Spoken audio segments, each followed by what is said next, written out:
All right. Take a drink, and then we'll get rolling. This episode is brought to you by coffee, the nectar of the architectural gods. Sweet, sweet coffee. No, in this case, it's vitamin water. But Neil always has a drink with a lid on it because he likes to spill things in his age. Yep. All right. Are you done now? You got your sippy cup? That's what we need to get in. It's like a little sippy cup. Archispeak sippy cup, one with a round bottom, so you can't like actually tip it over. It just kind of comes back up. That's like a Weeblo. Ooh, like a Weeble Wobble? Yes. Weeblos. Let's get him a Weeble Wobble cup with a sippy lid. With a sippy lid. Those Weebles wobbles, but they don't fall down. Oh, yeah. Don't you remember those? Did we not just say, holy crap, we were just talking about Yes. that. Weeble Wobbles. They weren't called Weeble wobbles. Yes, they were. No, they weren't. Weeblo. Weeblos is a Boy Scout thing. Yeah. Boy All Scout. right. Okay. Holy crap. Seriously, Weeble wobble? Yes. Oh, old man Pan. Oh, please let that be the beginning of the show. There's a wonderful world of wobbly weebles. Daddy and mommy, sis and brother too. Helping your kids learn about the world we live in. Doing things families do. Lovable weebles are wobbling round. Weebles wobble but they don't fall down. There's just nothing like them anywhere around. Weebles wobble but they don't fall down. Romper Room makes Weeble toys. Weeble wobble. Oh my God. Looking it up now. I am. Holy shit. I've been wrong all these years.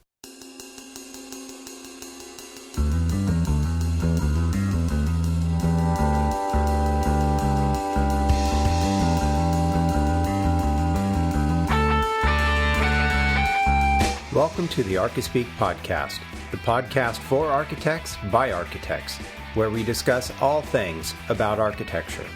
I'm Neil Pan. Each episode, Evan Troxel, Cormac Phelan, and me invite you in on the conversation as we talk about everything in the profession, both the good and the bad.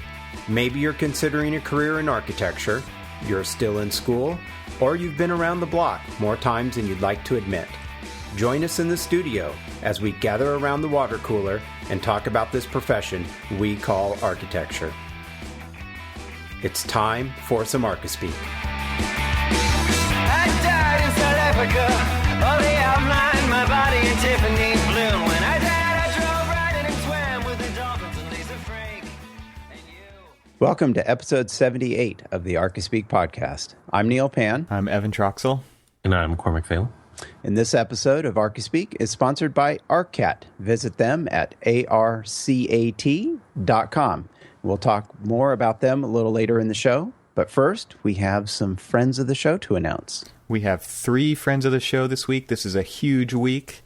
And the first friend of the show, which is also a repeat friend of the show, is Mr. Russell Long.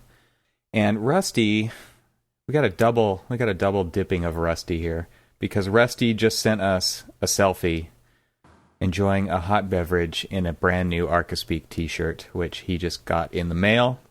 So, Rusty, thank you for supporting the show, not only through your donation as a friend of the show, but also by purchasing an Archispeak t-shirt. And we have to say that you look amazing in that t-shirt. So thanks, Rusty, very much. And he says that he is clearly our biggest fan. Neil's got a man crush on him. We can allow him to say that. He could trademark that, I think. Sure. That'd be cool. All right, so the second friend of the show this week is Dean Sadala, and I had the pleasure of meeting Dean in Las Vegas a couple of weeks ago at the Autodesk University 2015, and we had a very cool talk, and we got to talking a little bit about one of our previous shows, which was about presentations and stuff that we did this year. I think that was your topic, Cormac, the one we were talking about, how to present what we do and how we talk and all that stuff. And he had a great little story. He said, I grabbed my partners, we went into a conference room, and we listened to the whole show, and we took notes. And I thought that was so cool. Nice. That was very cool. So I love getting feedback like that. So it was a pleasure meeting Dean, and again, Dean Sadala from Arlington, Texas. And I forgot to say, Rusty is in Portsmouth, Virginia. So, Portsmouth, Virginia. Portsmouth. And then our third friend of the show for this episode is Craig James. And Craig James, partner over there at Praxis 3 in Atlanta, Georgia, who we got to hang out with at the AIA convention this year. Place. Yeah, great firm, great guys there. He is, again, a friend of the show this week, and we thank you very much, Craig, for doing that, for becoming a friend of the show this week. And if anybody else wants to become a friend of the show and maybe even be the first friend of the show for 2016, you can head over to archispeakpodcast.com/donate, and your donations really do help us make this show, and they do make it possible for us to do this. So we love new friends of the show. We love repeat friends of the show. Thanks, everybody, for your support, and head over to archispeakpodcast.com/donate, where you can do that. All right, so as I alluded to there with Rusty's donation to the friend of the show, as a friend of the show, Rusty got his t-shirt, and so what we want to know is, everybody who ordered a t-shirt, we would love to see your Archispeak selfies. So please hit us up on Twitter at Archispeak, ARCHISPK, and send us a photo there, or you can do it over at our Facebook page, which is facebook.com/Archispeak and send us your selfies. We'd love to see you and your brand new t-shirt. We'd love to see how good you look in it, and we would it's kind of fun for us to see that, and people all over the world with their Archispeak t-shirts on. All right, so this show we wanted to review and kind of reflect on what has happened in 2015 and kind of take you back through a few of the episodes that were the highlights of the year. And we also wanted to talk a little bit about what's next. We'll probably end the show with what some announcements or things to look out for that we're coming up on. So, Neil, why don't you kind of take us back through some of our most talked about shows? Sure. So let's start that off with the one that had the most comments of all of the shows for this year, and that was episode 75, titled "The Chili Man." Chili. And that was not that long ago. This was this is 2-3 episodes ago. Yeah, and the highlight, the topic of this episode was. This episode, we talked about the evolving world of sketching with new tools like the Apple's new iPad Pro, the Apple Pencil, and then also a little bit about music and fashion and new hiring, hazing rituals, and then even mix in some office competitions. And the most important thing was Cormac winning the office chili competition. That's right. The new guy wins the chili cook-off. Guy dethroned the 3-time champ. I think maybe 3-time champion. Is he over it yet? Probably not. I think he's gunning for me now. You guys got a real competition now. That's cool. All right, so that was episode 75.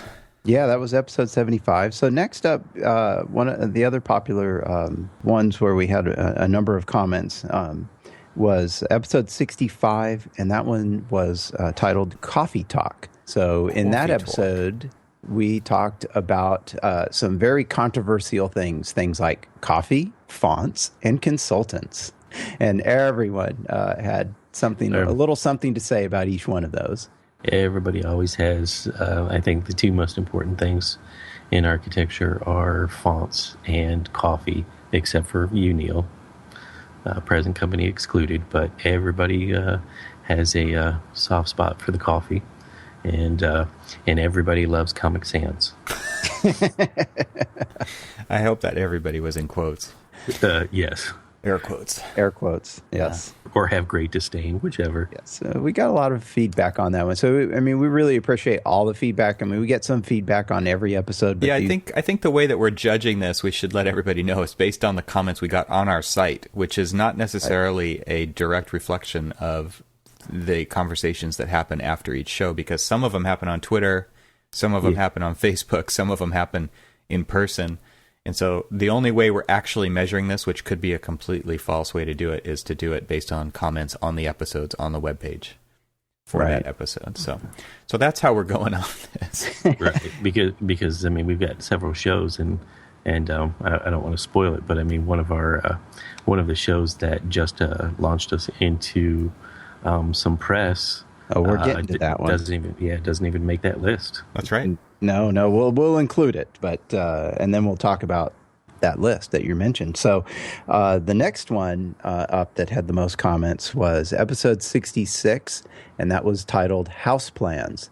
And that's one where we actually had a guest with us, Greg Lavadera, and we talked about the whole industry of basically selling plans online. And that was kind of a follow-up from an episode we had done in 2014, actually. That's right. And the comments on this one were really cool because it was really, I think, people who had already had a position on offering house plans online, and then you get somebody on the show like Greg who does this, and it's a big part of what he does for a living. It's not the only thing he does for a living. He does custom architectural design as well. But he offers a wide range of pre-designed, modern house plans on his webpage. And the cool thing, I think, was people saying, I never thought of it that way. Or right. I think they actually got to listen to Greg and what his position was and why he was doing it. And he makes a compelling argument. And I think that was probably one of the reasons why this show was so popular in the comments, was because he speaks as an expert, and you're not just having somebody who doesn't do it just talk about the what ifs and the whatnots. So I think that was really a turning point for what a lot of people think about offering modern house plans online. It was a good counterbalance to what the perceived notion of the stock house plan industry is all about. So it's like, because there are many sides to that industry. Oh, absolutely. Yeah. And I think Greg offered a good clear view of how architects can reclaim that side of things that we kind of just let builders and just designers or whatever kind of take drafters away from us. Yeah, and the cool thing, too, about it, I think it got a lot of people thinking about passive income. So there was a lot of talk in that episode as well, just about different ways to bolster your income that is typically going to be produced from working in an office and doing the day-to-day stuff with a product, and thinking about this as a product that you'd be happy to sell and to back. So that was clearly a great episode, and we thank Greg for being our guest on that. And I think, and I don't want to let it, we're going to be looking ahead, but I think this is a good idea just to throw out a 2016 idea of talking a little bit further about passive income. Yeah.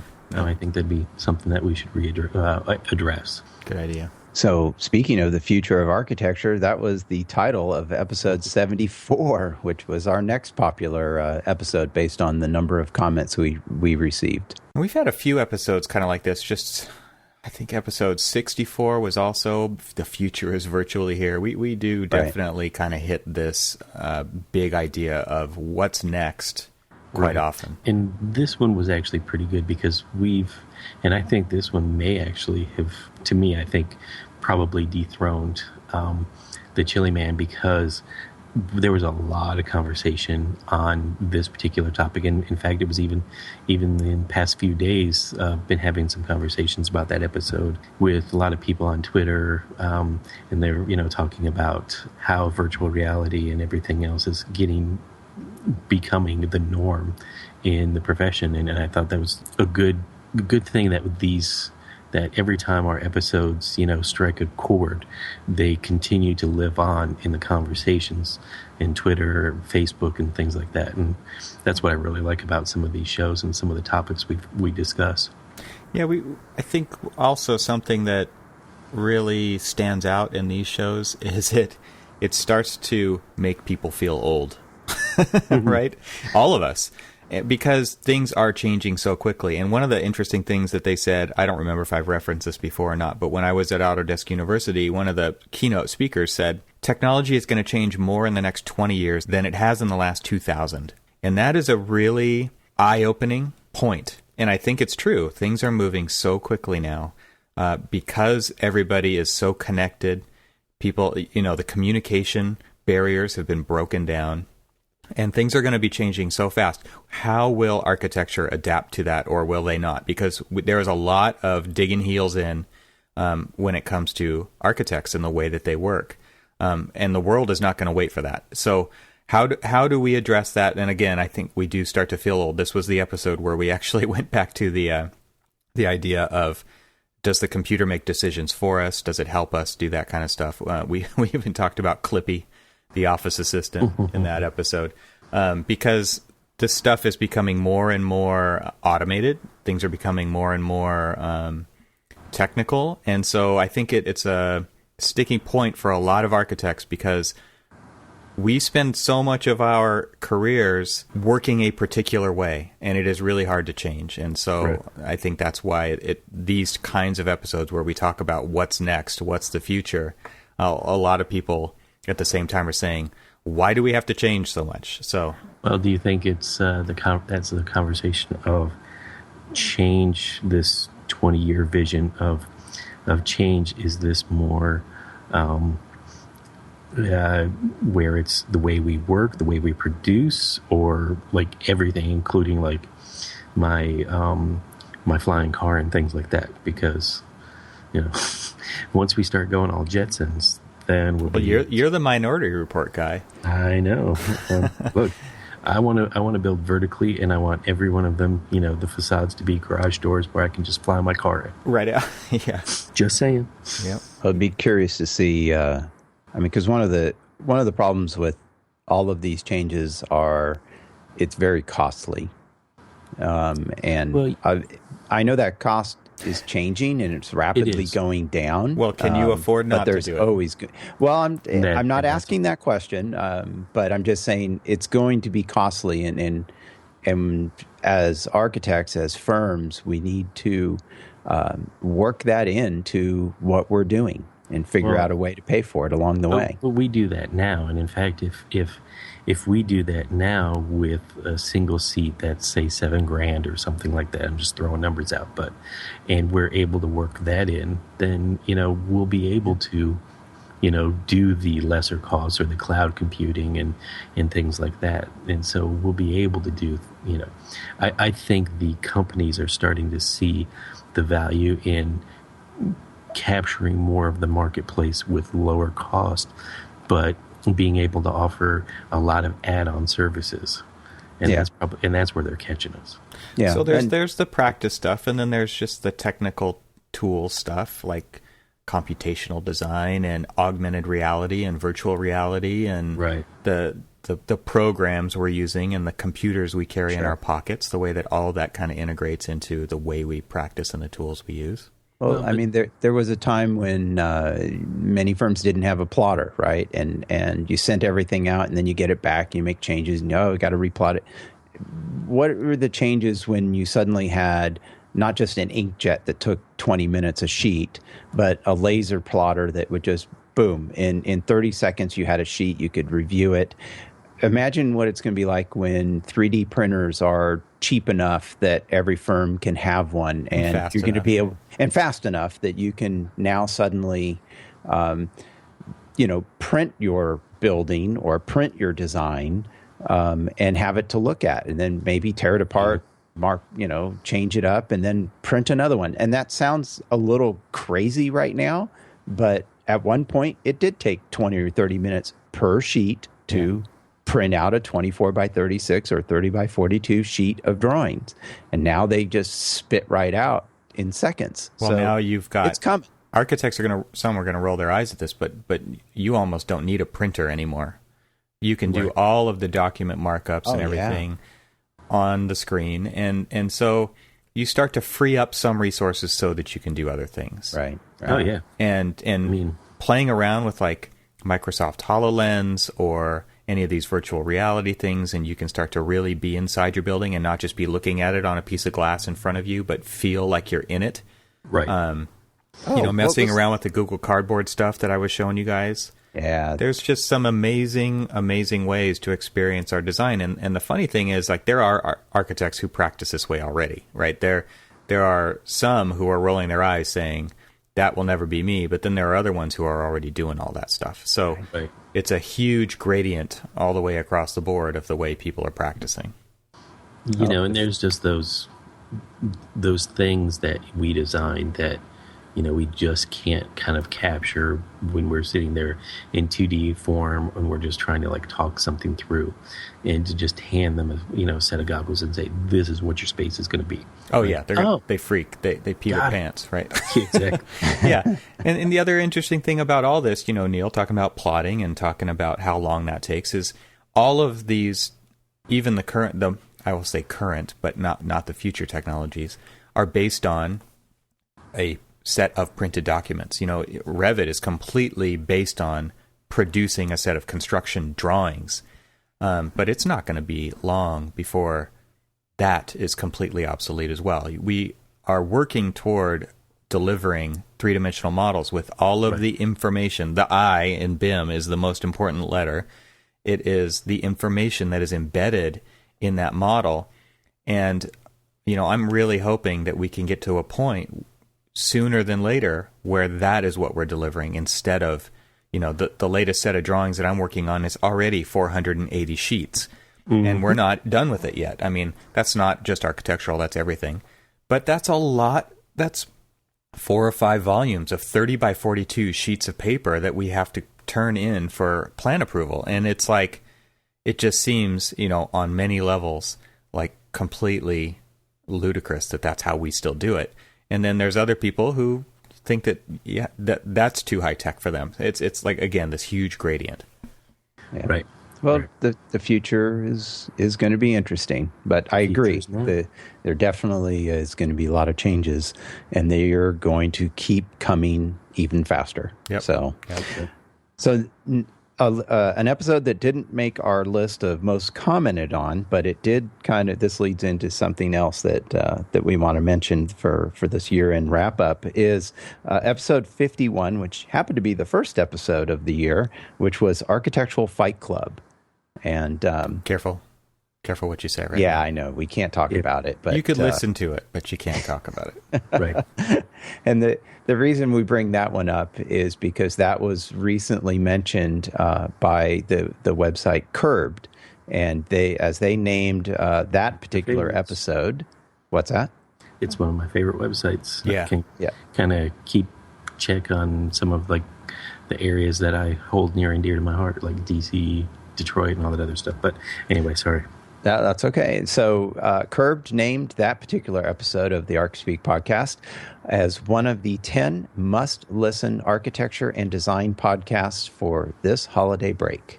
So we really want to thank them for including us with some just amazing podcasts like 99% Invisible and Radio Lab. I mean, they got us in there with those people, and we're just completely honored and flabbergasted to be included in that list. Absolutely. Because those are some of our favorite ones to listen to anyway. And to be part of that list, I didn't think we were going to do it. That was a great Christmas present to us to be mentioned by them, and we're really honored to have been mentioned. But that wasn't our only mention in 2015. We actually started the year by being mentioned by Architectural Digest. And Architectural Digest named Archispeak as one of the best architecture and design podcasts. I don't know if I agree with that. But thank you. That was still very nice of them. No, it was great. We also were mentioned by in another blog post. The same show we do. We don't listen to it. Let's all get that out there right now. So we also were named as one of the 10 AEC podcasts that will help grow your business. And we were mentioned in that list of architectural podcasts as well. So, where was that? I guess we'll have all these links in our show notes, but that was Archisnapper, right? Yes, that was Archisnapper that mentioned us. And so again, in good company there as well. Yeah. Absolutely. So if you would like to see these lists and a few others that we have been mentioned on in the past by NCARB and Interior Design Magazine, you can find all of the links to all of those at archispeakpodcast.com/press. So if you go to that site, we're keeping a list of all the different ones that we've been mentioned in. So we're real honored to be mentioned in them, and look forward to more, hopefully, in the future. Yeah, and I don't think we want to send people to our site to go read about us in the press, but I think it's really about all of the people that we've been mentioned with are really high quality things to listen to. And so if you're out looking for content that could help your business or could help your knowledge, just it can make you feel like you're having a conversation with the industry and what's going on right now, these different outlets have really good groupings of other podcasts and blogs and things to follow that really do have their fingers on the pulse. And it's a great company. So I definitely recommend going to those links to see that. Absolutely.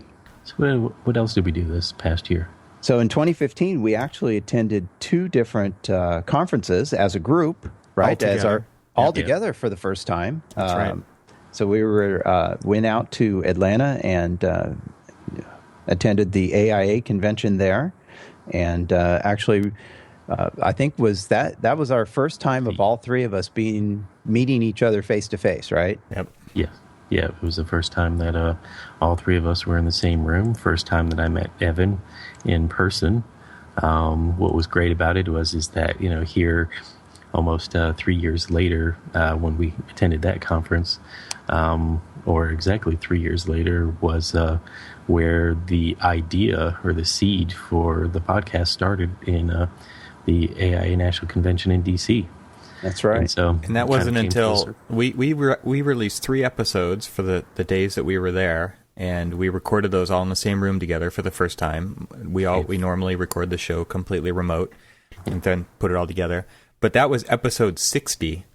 Yeah. So we had already done 59 episodes before meeting in person. That was pretty cool. And my wife still says, I don't know how you guys find things to talk about.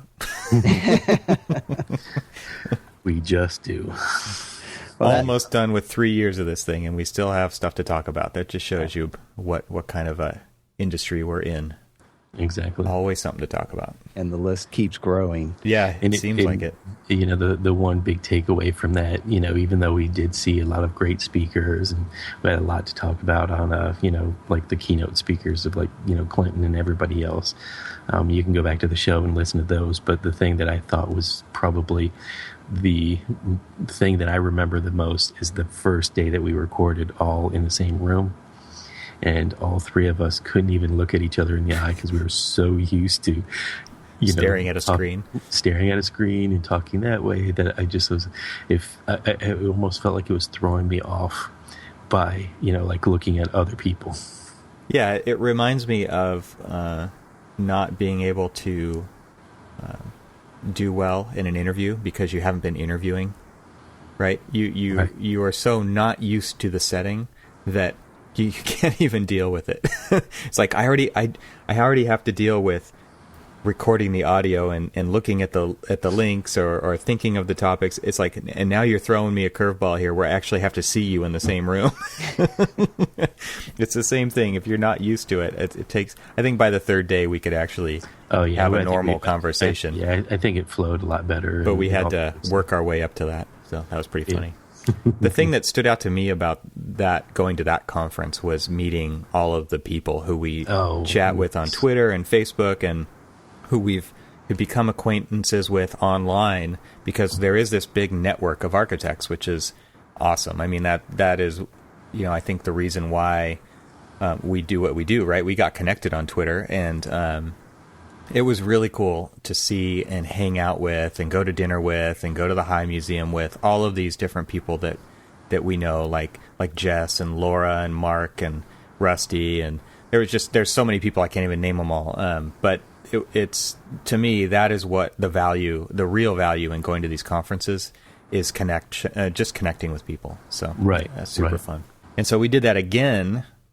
Later in October, we did that. So the AIA conference was in May, and Cormac drove down to that from the DC area, and he was played our chauffeur for that week.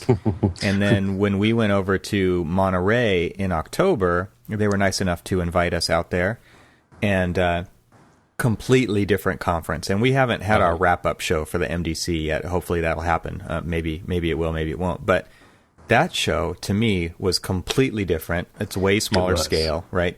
It's mostly California architects, but there were definitely people from out of California that came to that. And there's international speakers, there were local speakers, and to me, like, just this was about design. And it was a really inspiring show. And again, it was just very cool to hang out with you guys in the same place. And again, connect with people that we know online who didn't make it to AIA National. But a smaller conference, we could have a lot more smaller conversations. And that was great.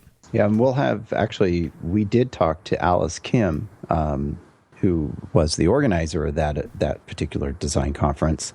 And that'll be, episode 70. So we'll have a link to that one so you can go listen to at least the pre-show before the actual conference. Yeah, that was kind of the stuff that we were looking forward to. And we should probably just mention it real quick. I don't know. I'm sure many people felt this way, but the talk that Rand Elliott gave was amazing. And it was right after we had done a show on presentations, which I think is the same one that I mentioned earlier that I talked to Dean about at the AU conference. But it was funny because it was so fresh in our minds. We were totally judging every presenter absolutely.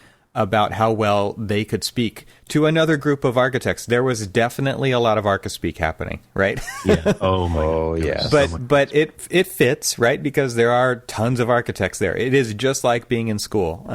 But there was this whole other level of, there were certain speakers reading right off the page every word, and it was just like, seriously, this is not how you talk. We almost felt like uncomfortable for them. Oh, totally. It was like watching an episode of Jerry Springer. It's like, get off the stage. And then there's the other ones like Rand Elliott, who totally inspired and connected with most of the members of that audience. And I just remember walking up to my friend Mark after that and saying, Mark, why are we doing what we do when we could be doing that? And it was that inspiring. It was one of those moments where it was like, this is why I came. And I don't get that feeling when I go to AIA National with regard to the speakers. When I go to AIA National, I think for me it was it was hanging out with my friends, my new friends, and going to that Auburn reception, Cormac. I mean, that to me was like, oh, this is why I'm here. There was so much meaning to that. And it was just like that with Rand Elliott's thing. It was like, every time I go to MDC, I walk away with this one highlight that clearly hierarchically sits above the rest. And that was it. Like I said, it felt like a Rocky movie. You know, I mean, it was so charged to do like architecture. It's like, yeah, architecture. Totally. Yeah. So it was great. It was a fantastic it was a fantastic time in that, you know, there was, you know, some good and bad, you know, presentations, but Rand Elliott's was well worth the trip. Overall, though, it was just a fantastic trip to see so many people who, you know, care about design and who are, you know, wanting to kind of commune with other designers to just really talk about and energize themselves. I mean, it was, to me, this was, you know, changing from one job to another. It came at just the right time. I felt right. It was like what I needed. It was kind of this, you know, kind of a reawakening of my like design soul. Yeah, that's awesome to get that charge. That's so cool. And there are not that many places where you can get that. It's really hard to get that reading the internet or listening even to a podcast, right? It's totally that in-person experience that you get. That was really cool. Yeah, definitely. So, guys, speaking of those shows, we're going to be coming up. I think we're planning on going to Philadelphia this year. Yep, absolutely. For sure. You think so? I think so. Yeah. So, well, that's coming up in 2016. It's good to talk about that now. We need to let everybody know that they need to go to that. Yes. And we need to hang out together. So, everybody, put in your requests now so that you can go to the AIA convention in Philly. It's going to be a great city, a great location for this. And it's happening. We'll find the dates. We'll put a link to it in the show notes as well. And I believe it's happening, you know, May or June of 2016. And it's going to be a great time. I mean, the things that we just talked about are going to be the things that you can experience on your own or with us or with the people of your firm. And highly recommended. Even if you don't totally believe in the AIA, it is a great place to talk with the people who do what you do and who do things differently than you do them, and just to have really great conversations with people. The highlight of all of those shows, there's a lot of, technical presentations. There's a lot of I guess inspirational, big idea presentations, and then there's the walking the floor and learning about new and improved products and stuff like that. But really, it's about the community of architects. Yeah. It's a community of designers and kind of connecting with them. And just, I think probably some of the best times we had was sitting over a beer, or sitting over some barbecue, or sitting over a beer and barbecue, or biscuits. It was Atlanta. It was some good breakfast food there. Yes. And, it was just fantastic. I will say this, that if anybody wants to, because I'm kind of trying to talk you two into doing this, that flying into either Baltimore or DC and then just carpooling up with me, I seat 8. Well, I'm going to throw this out here now. I'm thinking either coming early or staying late, but I want to get to Bear Run. Oh, absolutely. And if that is even a possibility, this is my chance. I don't know it is your chance when I'm going to have another chance. So I would love to go experience falling water, and I would love to do that with some more architects. That'd be cool. Yeah. And then there's also the, as part of that whole tour, you'll go to Kentuck Knob. And it's another one of his buildings, not too far from that. And you get that whole package. It's just fantastic. All right, let's talk more about that. All right. Yeah. So one of the other things we're, as we come up on the end of our third season here, Evan, I think this was your idea about some audio comments. Yeah, I think it would be cool. We've been doing this for 3 years now, to get some feedback from you guys that is more holistic about the show, not just episode specific.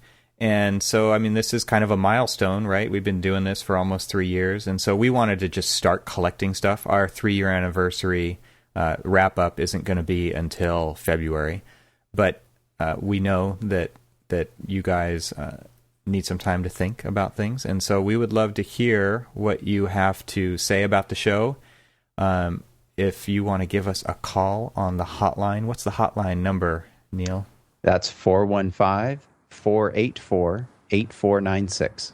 So if you call that number, you can leave us a message, and we'd love to collect some messages and possibly use those on our kickoff for the 4th season. And I just think that'd be fun to get some feedback holistically about the show, maybe what you like, maybe what you don't like, and we're always looking for feedback. So more thoughtful commentary would be really much appreciated. So go ahead and give us a call and leave us a message that way. Yeah, we'd like to do a little compilation and have some comments and put that in the show upcoming. So now's the time. Start using that number. What's that number again? 415-484-8496, and you can also find it on the archispeakpodcast.com website. So most of the pages have that number there if you're looking for it. So call us up. Let us know your comments. And let's see, anything else we want to hit on before we get to some thank yous here? Why don't we do our sponsor break? All right, let's go ahead and do that first. Before I get to the actual break itself, I really want to give a big shout out to ARCAT as the sponsor for this particular episode, but as a general sponsor of the show. They've been with us all year long, and really want to thank them. So let's talk a little bit about them first off, and let's get to that break. So are you tired of randomly searching the internet for building products? Would you like to have one place where you can find reliable building product information directly from the manufacturer? Then visit ARCAT at arcat.com. There you can search the ARCAT libraries for architectural building products to find specifications, CAD details, BIM objects, and more, all free of charge with no registration required to download the content. ARCAT has created a website devoted to you, the building professional, to find building product information fast and hassle-free. check out ARCAT today at arcat.com. That's ARCAT.com. And thanks to ARCAT for sponsoring Archispeak throughout 2015. We really appreciate it. Definitely. And I don't know if you guys follow Arcat on Twitter. You do? Absolutely. Yeah. Just kidding. So I was one of their what is it? Arcat News, I think, is their Twitter handle. Arcat_news. Arcat_news. And they just had a little. They I'm sure this is all automated for them. They're high tech over there. But they had put up a thing about skylights. One of their skylight manufacturers who puts their stuff on their site had put a bunch of new BIM objects on skylights. And to me, like, that just is another level of service that Arcat does. Is they're pushing out the updates to their site over Twitter, and that is cool, because of course I clicked on the link because I wanted to see what these things look like, and that's just one more way to see what products are out there and that are offered besides all the other ways that we have. Twitter is a great tool for that kind of thing, and so that's how Arcat's using it, and they're doing a bunch of other cool stuff. One of the highlights of going to AIA convention was meeting with the whole Arcat team and showing us what they're working on, other ways they want to add value to an architect's daily, day-to-day activities in life. So it was neat to see previews of some things that they're working on, and there's a lot of cool stuff in the works. So Arcat is again, thank you for sponsoring the show, and keep doing what you're doing. You guys are killing it out there. It's awesome. Yeah, we'd also like to thank all of our sponsors throughout 2015. We really appreciate it, and it helps us do really cool things like attend the Monterey Design Conference and attend the AIA convention, and then just putting out the show. That's right. So we really appreciate all of our sponsors throughout 2015, and hope to see some of them come back again. So, and then lastly, we need to give a huge shout out to all the people that have donated to the show to become friends of the show, and I should say, last but not least, all of the listeners. We really thank you guys. It's great fun to do this show. Personally, I enjoy it. It's a lot of work, and but a lot of fun, and we do it for you guys. No, we do it for you guys, for everyone out there that listens to the show, that gives us feedback, that talks to us on Twitter or on Facebook, leaving comments on the site. I get a lot of those emails from the site when the comments come through, and I pass them on to you guys, and we respond, and just getting that conversation, having the conversation through the topics we talk about. We really appreciate all of the listeners out there. Yeah, definitely. Thank you especially to all of you listeners who do take a few minutes here and there to have those extra level of communication with us over these topics, and even just to shoot the shit on the day-to-day basis on Twitter. That's really fun too. To me, like, that's just a huge part of one of the things that has happened by doing the show that I think really enriches just the day-to-day life of being an architect, is just having those conversations with all of you guys. Right. So, right. Cool stuff. Well, before we go, however, I did want to say, because we kind of relaunched our T-shirt sale at the end of the year, and it was kind of a limited run. And like Evan said earlier, that we've got people like Rusty and a lot of other people who are starting to receive their T-shirts and post them online. So keep doing that, absolutely, for sure. And however, you can still order those, right? You can still order them. However, what we are going to be doing is starting a Archispeak store this coming year, and early this coming year. Right? Early this coming year, cool. Like on the first day of the year, you'll be able to continue to buy T-shirts. Later on throughout the year, we're going to be adding a line that I've been working on as series of sketches and things like that I think you guys might really, really like. So that's something to look forward to in 2016. But also, we're going to kind of start to branch out and listen to you guys, whatever input you want. If you guys want a coffee mug, for those of you who don't wear T-shirts, right, you can still support the show and look good doing it with other merchandise. Absolutely. So that's something that we'll tweet out and let everybody know that that's happening. But that's something that is definitely coming very soon, and look for exciting things to happen with the Archispeak store in the coming year. That's cool. Hey, so are you guys doing anything over the week between Christmas and New Year's here? You guys going anywhere, doing anything cool? You going to see Star Wars again, Cormac? Yes, I am. For the fourth, possibly fifth time. I'm still hoping to catch it for the first time. I've seen it enough for all of us to at least seen it once, but I will definitely be seeing it again because we're traveling down not for Christmas but for New Year's. We're heading down to Florida, visiting family. Oh, cool! And so my sisters have already said that we're going to go see it. And if we don't see it in IMAX, I will find another place to go and find IMAX. Nice. And because so it's worth seeing it on IMAX, huh? Or have you? It is absolutely worth seeing it on IMAX because it is a big spectacle, and you want to see it on like the biggest screen you possibly can find. I've heard if you can find it on laser projection, that's the way to see it. I don't know like what's different about it. It's probably brighter and crisper and all those good things, but that's what the word is.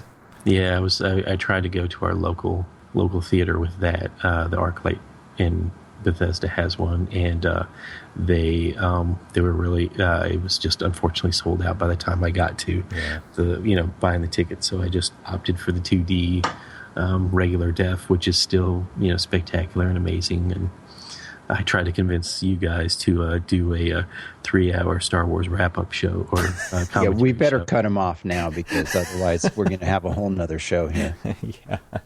All right. So are you doing anything else besides going to Florida to watch a movie, Cormac? Oh, yeah. Then I guess I have to visit family and all that other stuff too. But I'm going to drive to Florida to see Star Wars. That's cool. That's cool that you get to do that with your sister.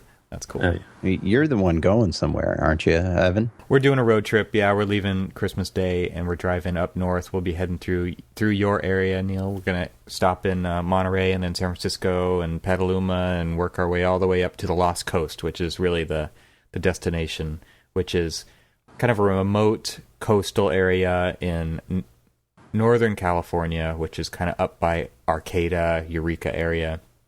Nice. And for the architectural tie-in, we're going to be heading back over through Redding, and we're going to go see Calatrava's Sundial Bridge. That's going to be really cool. Please take pictures. Yeah, Can't wait to see those pictures. Because I'm currently working on a pedestrian bicycle bridge and all that other stuff, and love to see some more inspiration. There's actually a documentary on Netflix, at least there was, I don't know if there still is, on this whole thing, and kind of like the local controversy of it, and how all of the locals, not all of them, it was pretty well split. There's people who thought it was great thing for the city of Reading to have this pedestrian bridge, and then there's this whole other contingent of people who just hated it, right? And it was kind of neat to see the story of a lot of the haters completely turn around once they got to experience it and see it in person and see what it did for their city and how it became this kind of iconic destination. So that was pretty cool. I mean, definitely worth watching on Netflix if you can find it. I'll see if I can find a link to that and put it in the show notes. Oh, yeah, please, definitely. And so then we're going to head back down through kind of Sacramento area and over to Tahoe. Going to go visit my family over there. My brother and his wife live in Truckee, and then my parents are up there. So we're going to do kind of a late Christmas up there with them, and then we're going to head back home. So this huge whirlwind road trip starting up pretty soon here. So I've got to go pack for that right now. Wow, that's a lot of driving. Later. It's a lot of driving, and hopefully the weather cooperates. But I got the 4-wheel drive, and we should be good. It's going to be cool. So I'm excited. A couple of kids have never been to San Francisco, so we're going to go to the wharf and to some of the museums and stuff there. Go to the Golden Gate, of course. We're driving across the Golden Gate, heading up north. So that should be pretty epic. That'll be fun. Wow, I think I need to experience my holiday through you. I think that's going to be great. Just follow me on Instagram, and I look forward to getting those texts. Yeah, that'll be fun. Yeah, for just in closing, I'm staying around here, not going anywhere. I've actually got plenty of work piled up that I'm going to try and get in amongst the kids running around the house. So that's my holiday. It's good time to catch up. It's a little quieter, and you can do all kinds of emails and stuff when you won't get bombarded with all that stuff, right? Because so many people are going to be off. So it is a good time to kind of plow through some work and get it done. Yep, absolutely. Yeah. All right, guys, I think that's a wrap on 2015. Thanks, It's everyone. been a good year. Yeah, it's been a great year. Really kind of expanded the show, did some new things, and we have more coming in 2016. So thanks, everyone, for listening, and stay with us next year as well. All right, stay safe this season. Yeah, have a good holiday. Thanks for listening. Bye.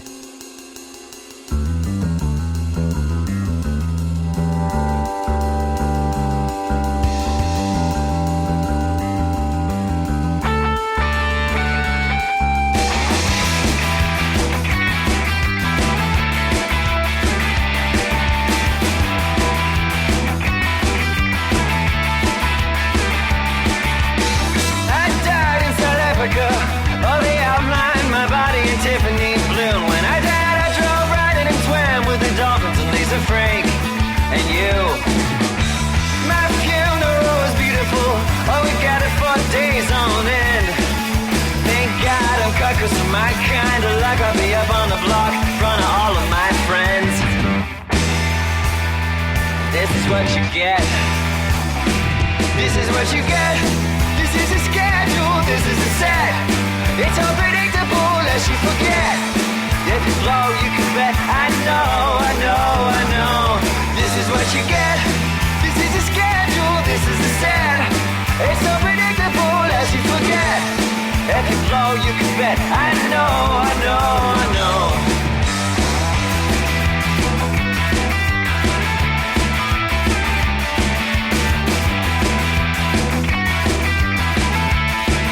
The flow makes footprints from the bar to the table, to the top, to the basement. Blow by blow, kinds of steel, very real, very rock, but it's still very rock body. Paper, scissors, sister, preach deep. Open the rage fast synapse. Back jumps on pages after still the rage is a new tool and a toy book. And this is what you get. This is what you get. This is a schedule, this is a set. It's unpredictable lest you forget. If you blow, you can bet. I know. This is what you get. This is a schedule, this is a set. It's unpredictable as you forget. If you blow, you can bet. I know.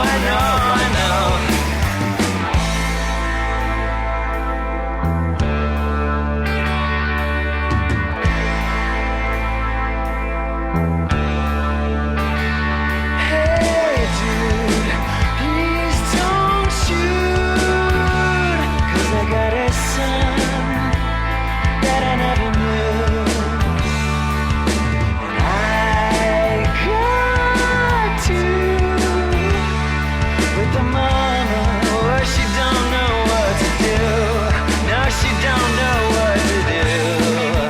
What'd you come back to do? What'd you come back to do? What'd you come back to do?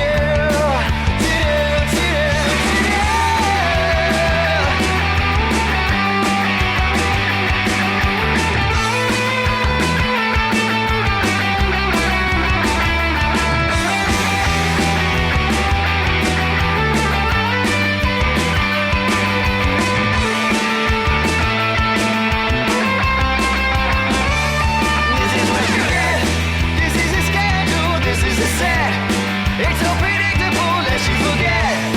If you blow, you can bet. I know.